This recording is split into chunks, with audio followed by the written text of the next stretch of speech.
So in this webinar, we're going to talk about Jesus's two greatest commandments, and we're going to think about how that relates to the 10 commandments, in particular the Sabbath, and what that affirms about human purpose and human identity. Um, if you want this PowerPoint and you are not in this live webinar in Zoom right now, feel free to send us an email or a message through Facebook, and we're happy to send it to you. So in Matthew 22, verses 34 to 40, Jesus gives two of the greatest commandments. And I do want to go through and read that. And by the way, I'm reading the New Revised Standard Version of the text.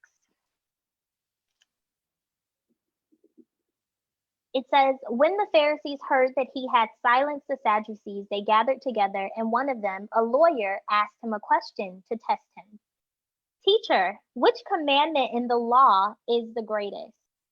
He said to him, you shall love the Lord your God with all your heart and with all your soul and with all your mind. This is the greatest and first commandment. And the second is like it. You shall love your neighbor as yourself. On these two commandments hang all the law and all the prophets. So Jesus, in one way or another, is getting this question that's meant to trip Jesus up. And Jesus's response is love God, love people, right? Love the Lord your God with all your heart, with all your mind, with all your soul, right? And then love your neighbor as yourself. What a lot of people acknowledge when they go through this text is they acknowledge two things. First off, Jesus knows the Old Testament. Jesus knows Hebrew Bible. And this is something that people acknowledge often when they read this text.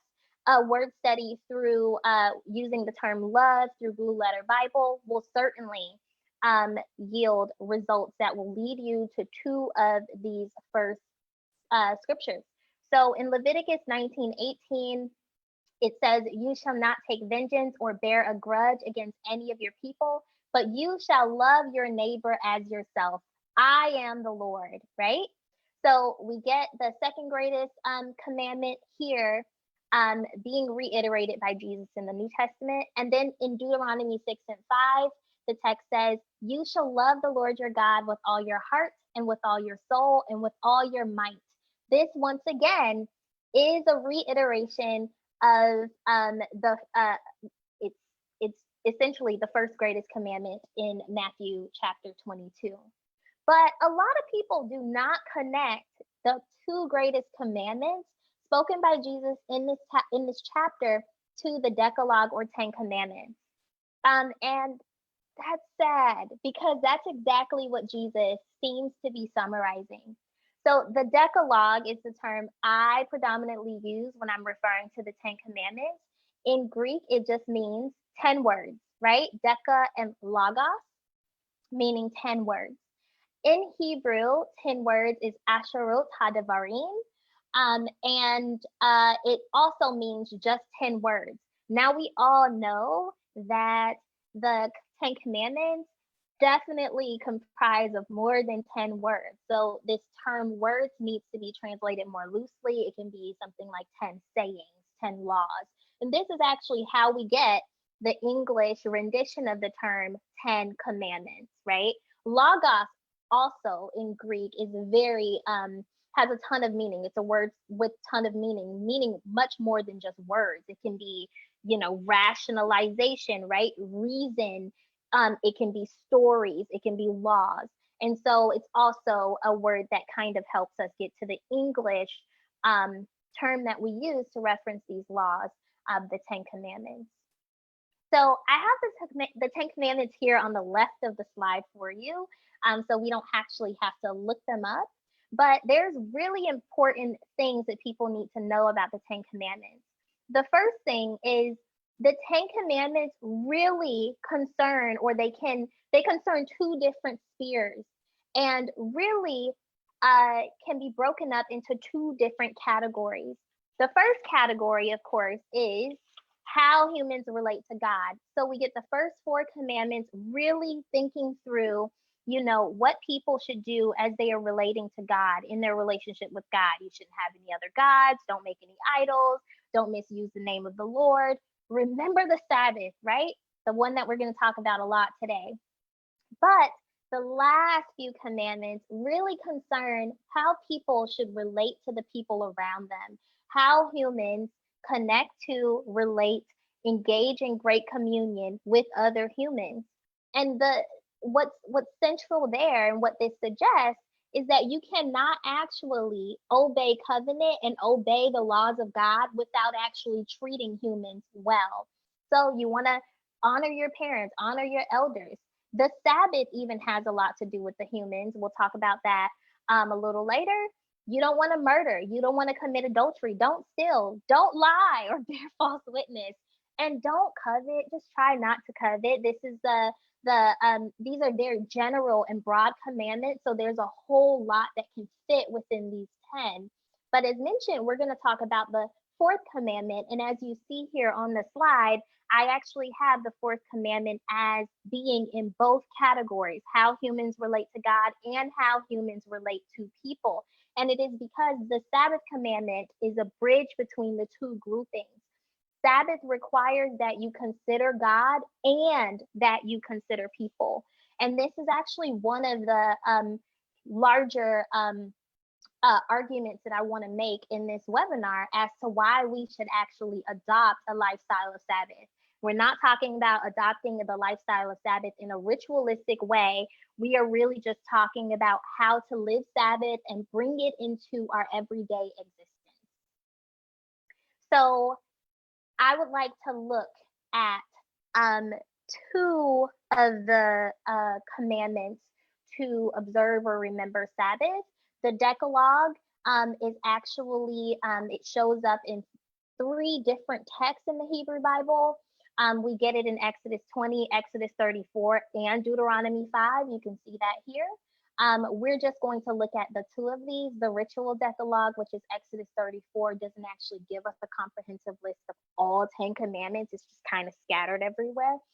So we're just going to focus on 2 of the places where this commandment shows up.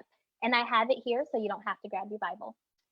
So Exodus 20, verses 8 through 11 says, "Remember the Sabbath day and keep it holy. 6 days you shall labor and do all your work. But the 7th day is a Sabbath to the Lord your God. You shall not do any work, you, your son or daughter, your male or female slave, your livestock, or the alien resident in your town. For in 6 days the Lord made heaven and earth, the sea, and all that is in them, but rested on the 7th day. Therefore the Lord blessed the Sabbath day and consecrated it." In Deuteronomy 5, the text reads, "Observe the Sabbath day and keep it holy, as the Lord your God commanded you. 6 days you shall labor and do all your work, but the 7th day is the Sabbath to the Lord your God. You shall not do any work, you or your son or your daughter, or your male or female slave, or your ox or your donkey, or any of your livestock, or the resident alien in your towns, so that your male and female slave may rest as well as you. Remember that you were a slave in the land of Egypt, and the Lord your God brought you out from there with a mighty hand and an outstretched arm. Therefore, the Lord your God commanded you to keep the Sabbath day." So there's a lot of stuff. There's a lot of stuff that's happening in this text. A lot more than we can talk about in this 1-hour webinar. But one of the things that I do want to mention is just a few similarities and differences. And by the way, we are teaching a class on the Decalogue. It's an 8-week class that starts at the end of May. So please enroll. It's going to be a fun class. We're going to talk about all 10 commandments and how they actually help humans to live in the world today. So how Christians can live out those commandments. Nonetheless, we find some similarities. First off, there's a demand for communal rest. This is not a rest that's just for the wealthy. It's not just for the free. It's not just for the dominant class or ethnic group. It's not just for anybody of one particular nationality. It's for all people, and it is also for all of creation. Your donkeys, they need to rest too. And the Sabbath is also for the land. There are actually texts in the Hebrew Bible that we'll talk about in the Decalogue class should you register that actually um, require that people honor the Sabbath in years. And that becomes a time where people cannot touch their fields. They can't go out and glean from their fields because, and they have to allow their fields to just get wild and all the plants to just grow and get out of control. And this is a way that the Bible sets some kind of ethic for people to care for the land. You also have to allow your land to rest, and that's really important here. So rest is for all of creation. There's an emphasis also on God's sovereignty. So as you see in this text, in both Exodus 20 and in Exodus 5, what we get in Exodus 20 is God's sovereignty being illustrated through God's ability to create and order the world, right? And in Deuteronomy 5, we get God's sovereignty as being illustrated and described by God's salvation, God's hand in deliverance in the deliverance of the people from Egypt. So this is the story we read in the Exodus with the Red Sea and the waters rising up and separating. All of that is a part of God's deliverance of the people. And we get that reference here. You rest because God is creator. You also rest because God is deliverer. And this is really important here. So there's an emphasis on God's might, God's power, God's sovereignty. And then we also get here an idea that to be able to live out the covenant, you must consider both God and creation, right? That includes all the created beings, every bit of them. As far as differences, Exodus 20 uses a different word.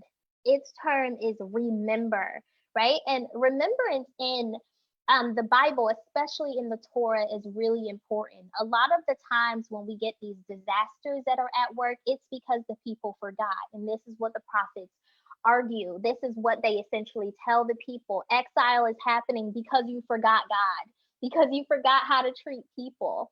And in my opinion, that is very much what we're experiencing today.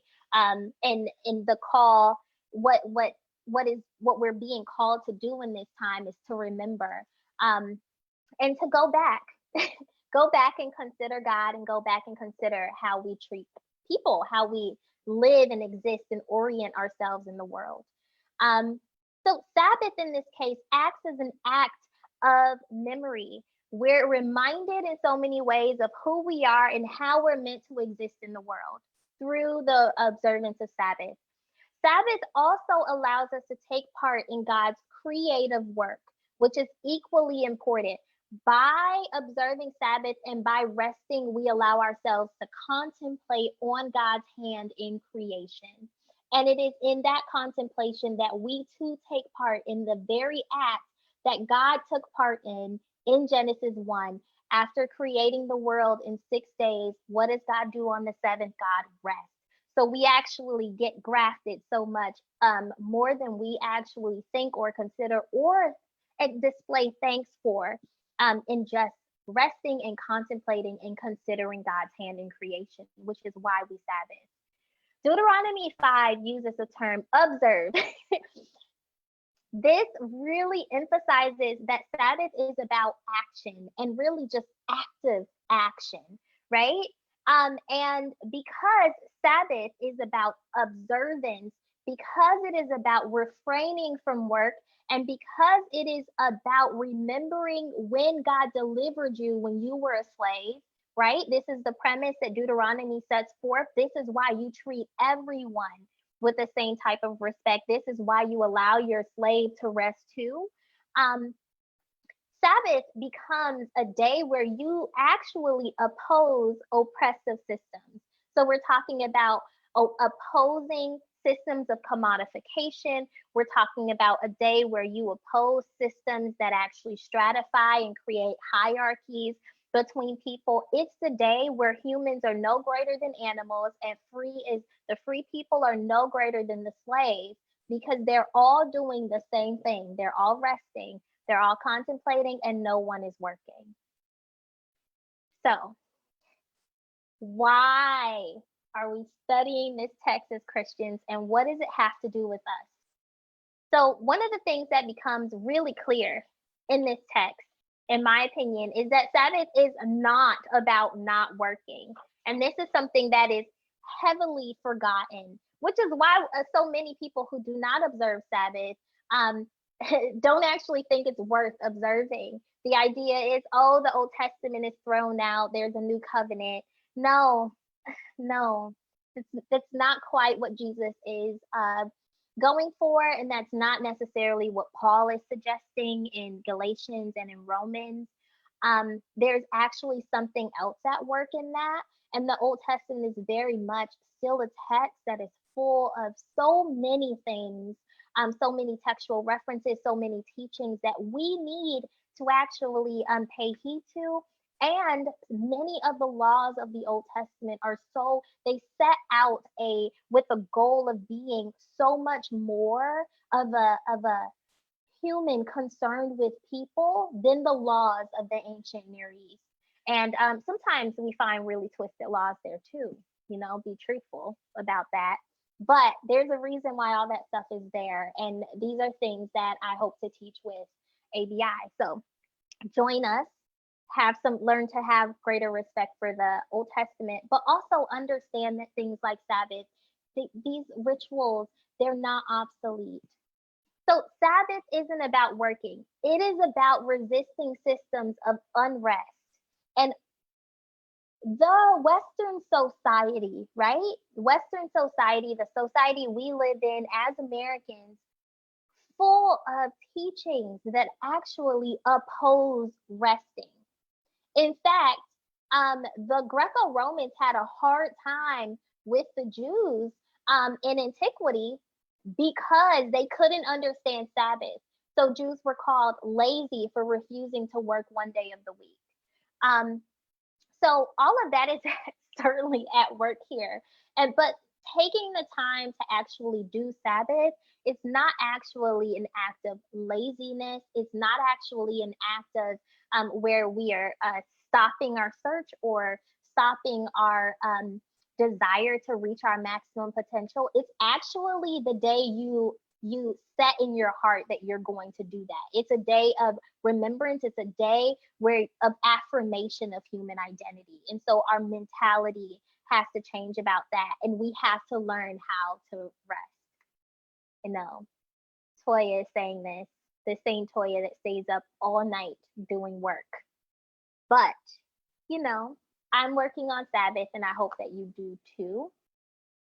Jesus' two greatest commandments, in so many ways, they are the culmination of the 10 commandments, right?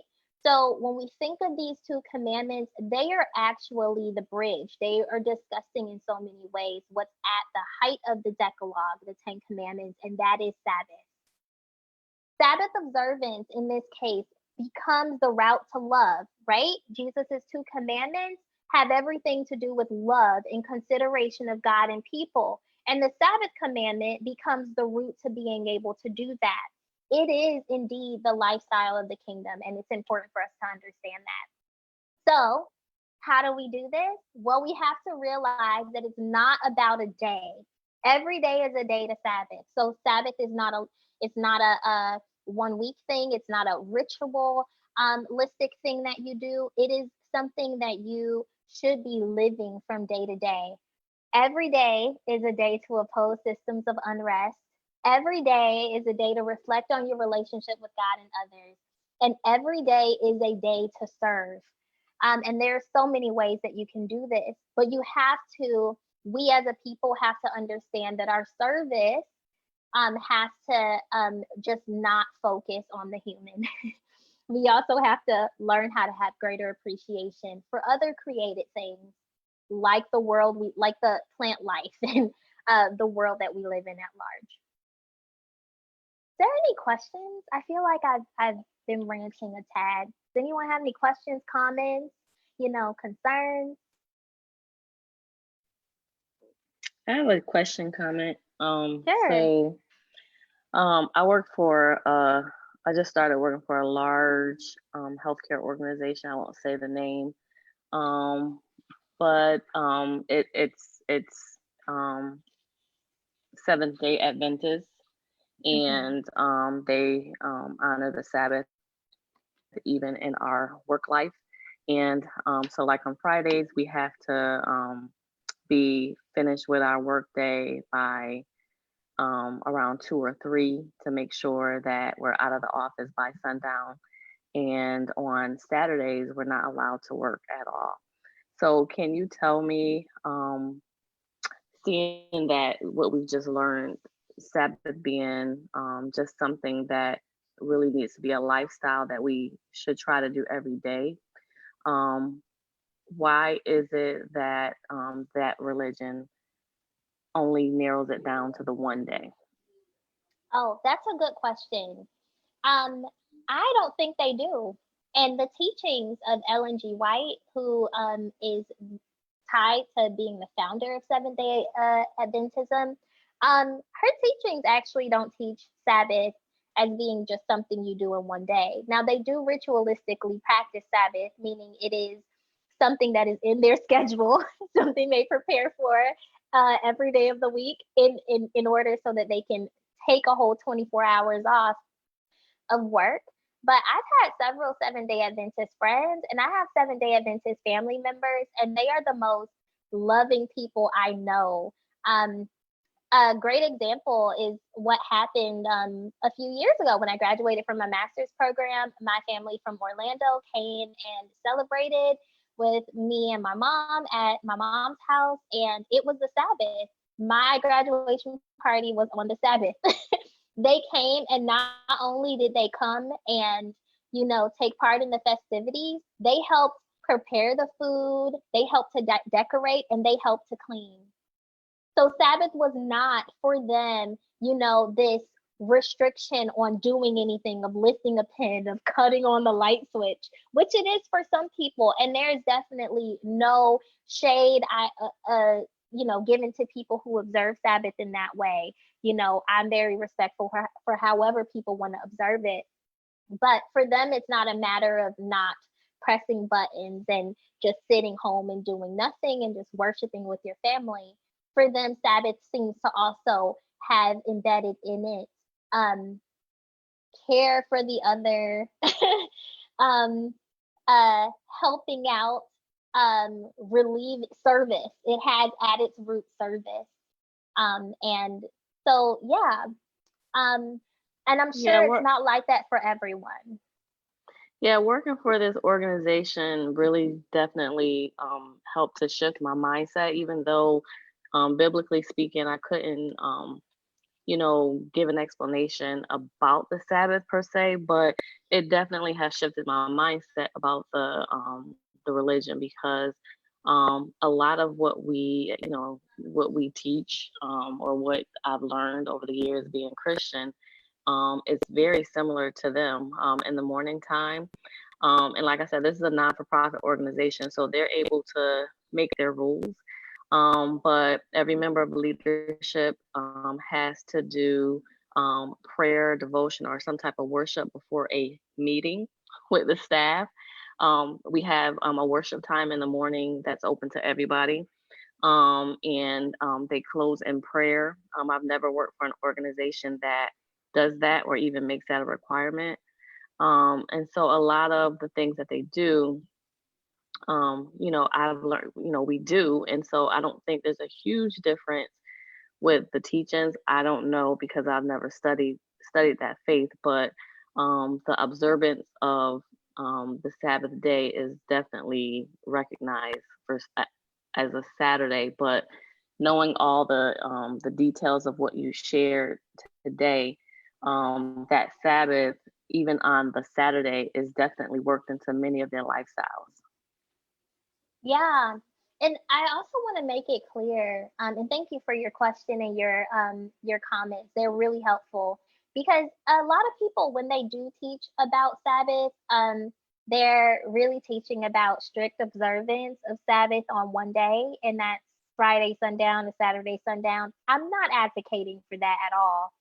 Um, I for in my opinion, Sabbath is something that you need to work out in every day that you're given.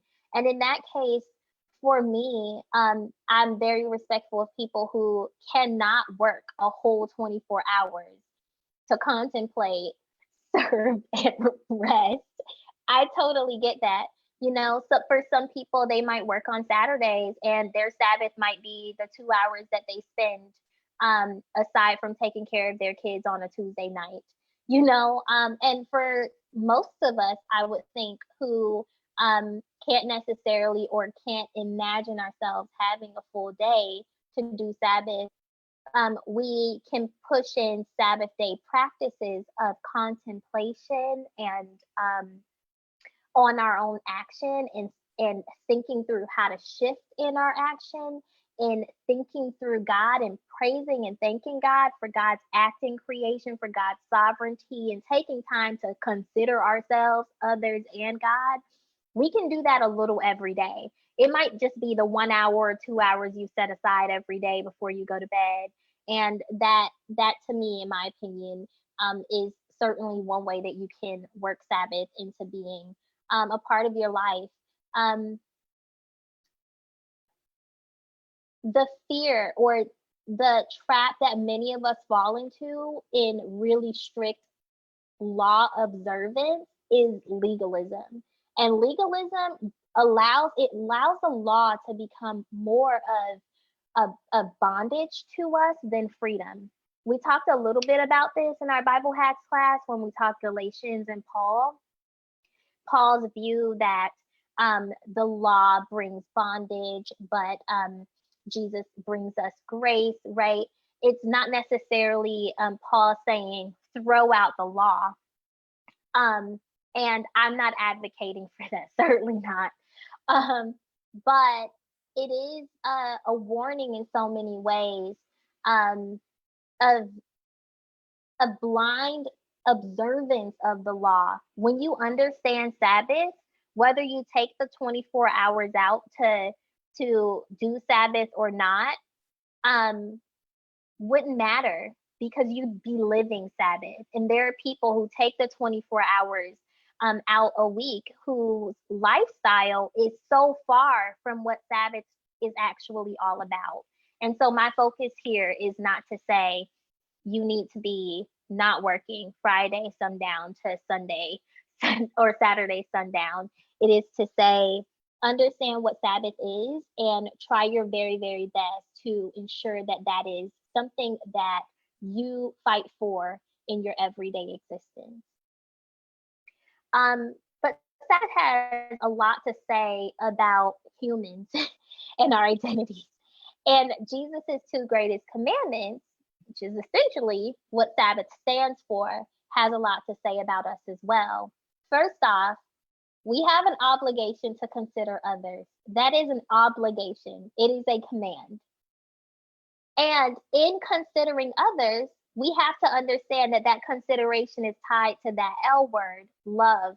It is because love considers others. And if you are not considering others, then you have to check yourself and think about whether you're actually loving. In 1 Corinthians 13:4-8, we get affirmation of this. So I'll go ahead and read a little bit of it. We all know it. Some of us know it by heart because, we're taught to learn it by heart in Sunday school oftentimes, and we hear it so much in church. But love is patient, love is kind, love is not envious or boastful or arrogant or rude. It does not insist on its own way. It is not irritable or resentful. It does not rejoice in wrongdoing, but rejoices in the truth. It bears all things, believes all things, hopes all things, endures all things. Love never ends, right? So full of action, and it's full of action that is considering others, right? And it's really important for us to understand that. And because it's a command to consider others, and it is a command to love, and love considers others, we also have to just acknowledge that we must then have the equipment necessary to love and to live in consideration of God and others.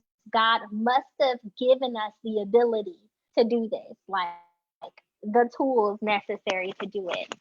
And so I want to shift this over to thinking about how the Bible and these texts that we've just read in so many ways helps us to think about who we are as humans and how we ought to live. Um, and please feel free to interrupt me at any time, add to the conversation, ask questions. So, one of the things that the text reveals is we are naturally nomadic. This starts in the very first book of the Hebrew Bible, Genesis, where human beings come on the scene and they are nomads. They are people who are pastoralists. They're living in an agrarian society, and they literally move from place to place in search for land so that their animals can eat. So they are, in the very beginning, humans are people who are forced to adapt, right? And we know this from the science books that we've been reading since we've been in elementary school, that created beings, inclusive of humans, have this ability to naturally adapt to changing circumstances. This is really clear also in the text. In this case, we also have to acknowledge that this naturally nomadic tendency also in so many ways suggests that humans have this natural propensity to search, and often searching, seeking, working towards better, searching, seeking, working to reach our maximum potential. And that becomes really important here. In this case, as Christians, it is important that we use every opportunity that we are given to search. We are explorers by nature, and that includes searching out God. God, it becomes this mysterious force that we are constantly in search for, constantly in search for in the Word, constantly in search for in the world, constantly in search for in ourselves, constantly in search for in others. And in creation, all of that is really important here. And in addition to this, what we learn, and there's so many texts I can mention, but I do want to be respectful of time and have some time for you guys to ask some questions. We also learn that we're spirit. And yeah, we hear this a lot in church, right? We're tripartite beings, spirit, right? But do we really understand what this means about humans? The way that I often think about what it means to be spirit is through the lens of life and death. So when people, human beings, are perceived to be living, it is because they are producing some kind of life force. And for us, that is breath, right? With or without assistance. They're breathing, so they must be human, or they must be living. Their heart is beating, so maybe they're living, right? When you lack the ability to breathe and to move, to have a heartbeat, then at that point you are considered dead, right? But in the spirit, life and death is classified very differently. It's not about breath and movement, right? So you can be spiritually dead and extremely active. It's not about the production of activity. Instead, it's all about connection. It's all about relationships. It's all about communion. So spirit beings, they live or they die based upon how and who they are connected to. They thrive off of connections. In so many ways, as spirits, as humans, it more so elaborates and it emphasizes that we are relational, and this is really important. Our ability to live has everything in this case to do with who and what we are connected to. And we are, in this case, meant to connect to our source. It's God, right? We are also, in this case, required to connect to others and to all of creation. That's a part of this too. And so this need for connection is kind of something that is just ingrained in our programming. It's in us because it's natural to our personhood. Um, and we see this in every aspect of life, right? We're constantly in search for intellectual, experimental, emotional, sometimes even sexual um, forms of intimacy. And this seems to be innate to the human, and it's really important. So, in all of this, we also need to understand that we're conduits, and this has a lot to do with the fact that we're spirit. So this means that we naturally make transfers. This happens so naturally, we just have no idea. So we have this huge word that goes out, impartation, and we always think of it as something so deep, but it's not. It is literally something you kind of do like almost in your sleep. Um, and it's as simple as you know, I give you joy, I give you love. It's really simple, and it is something that is so innate to the human. It is so natural to us.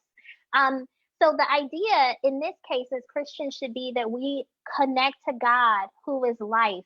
We receive hope and life and joy and peace and healing and refreshing from God. And as conduits being filled with all these things by God, we essentially share the contents of our containers with others, right?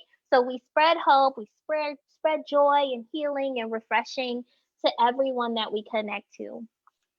Um, but this happens also not just with spirit beings who are connected to life. It also happens to spirit beings who are connected to death. You spread whatever you contain. So we have to be really, cautious about what and who we are connected to. In all of this, we also find in the text that we're not purposed to work alone. It just doesn't work like that. So biblical examples really further this. Abraham, he has Lot for a while. Jesus hand selects Jesus's own disciples. And Paul, at various stages, he had lots of partners like Silas, Timothy, and Barnabas. So this is not our humanity has nothing to do with us. We can't be properly human alone.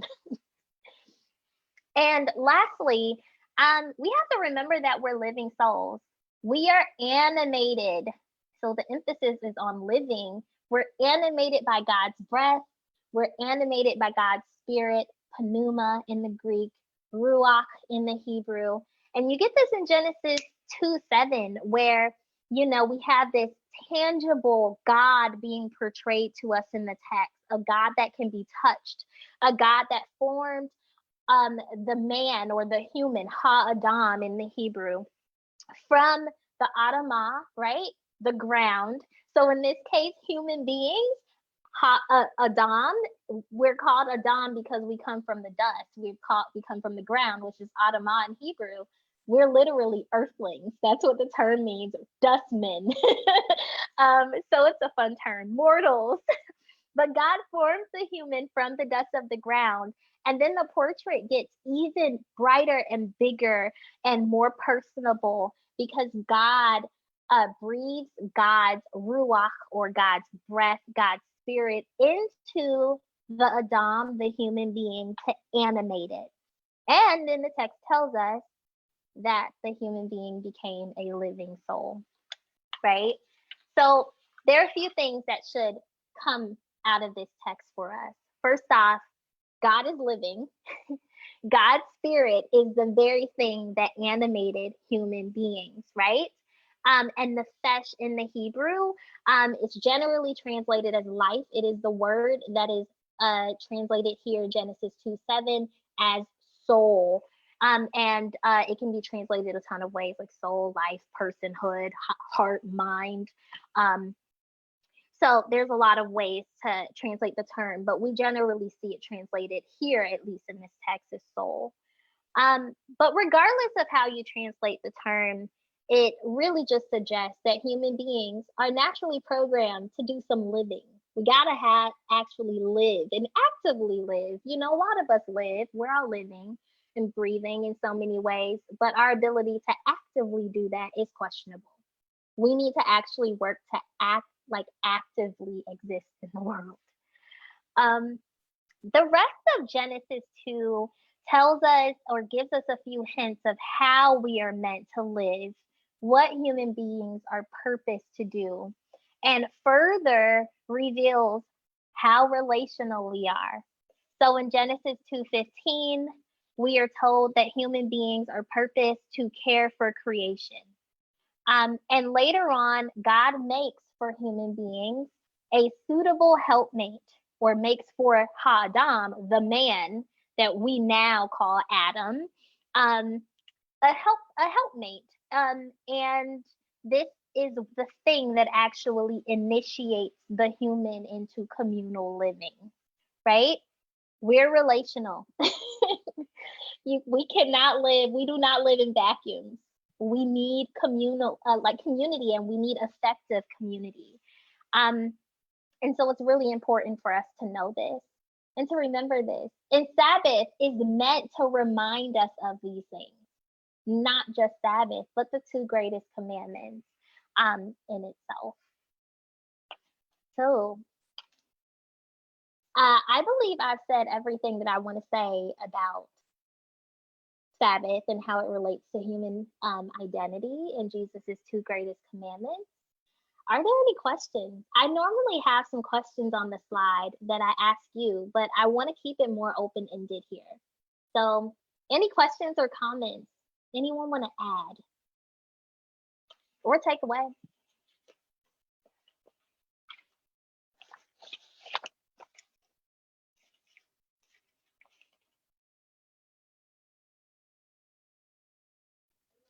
So I have a question. Sure. Just in the teaching regarding the Sabbath, you mentioned connecting with others in creation, and I think we do a good job with connecting with others. But how, what are your suggestions or thoughts regarding connecting with creation? Because we connect with others fine, but creation, and I know God is creation, but for me, I don't really know how to connect in that way. Like if you're talking about nature, outside, animals, like I don't know. So how do so what do you mean regarding connecting with creation, and how do you do that? Yeah, this is a really great question. It really is. I mean, all of your questions are great, but this question is I want to be careful with my words because I don't want to encourage everyone to be an environmentalist. Like, we all don't need to get on the very conservative, eco-friendly train of things. But yeah, we probably should consider the amount of pollution we allow to infuse our world. We should probably consider things like recycling. I'm talking to myself as well. We should consider how we slaughter our animals. There's consideration in those things. We should consider how very capitalistic our society has become and what that has done, not only to the earth as a whole, like the ozone layer, but what that has done to infuse more pollutants in our air, and what it has also done to our trees. We are so communal that we need those plants to live. We need trees to breathe. And we often forget those things in sight of um a better and more comfortable life and a new world. But our the world that we create for ourselves has to consider the environment. It just has to. um One of the things that a lot of people have been acknowledging during these quarantine periods is that, you know, pollution has significantly gotten better. There are places that are the air is so polluted, you could barely like breathe without like inhaling, you know, pollutants, and the air has cleared out. There are bodies of water that has been generally due to the pollution has lost all of its water life, and now it is flowing with water life, like creations, of the waters, like dolphins and stuff are like swimming in this body of water in Venice now. Like those kind of things. I think because we read the Bible in such andro androcentric ways, like we only think about the human in the text, and when God is talking to us in the text, we only listen and read the portions that think about humans. We actually give ourselves the right to subdue and conquer and rule over creation only for the benefit of humans. And we need to now rethink of how we translate God's gift of dominion over the earth in Genesis 1. Like we have to start thinking about how dominion has a lot more to do with consideration and care than it does about power and destruction. So I hope I kind of answered your question.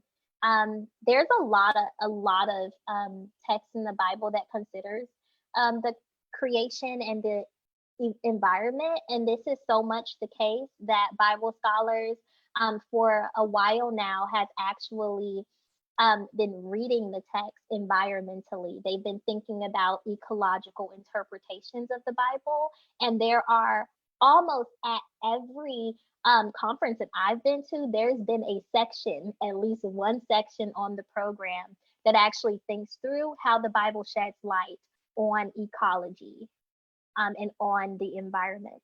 And this is no different. It's often things like pandemics that remind us that, oh yeah, we got to care for that tree.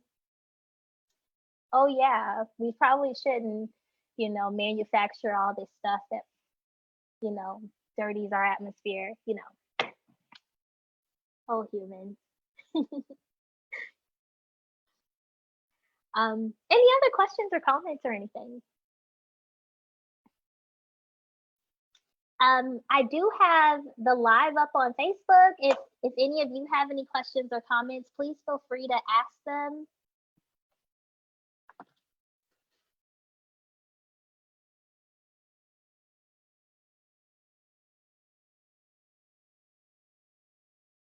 In the meantime, I do want to just mention a few things that we have going on here at ABI.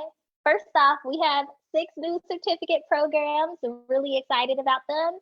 3 of them are basic certificates in Bible, biblical languages, or Christian ministry.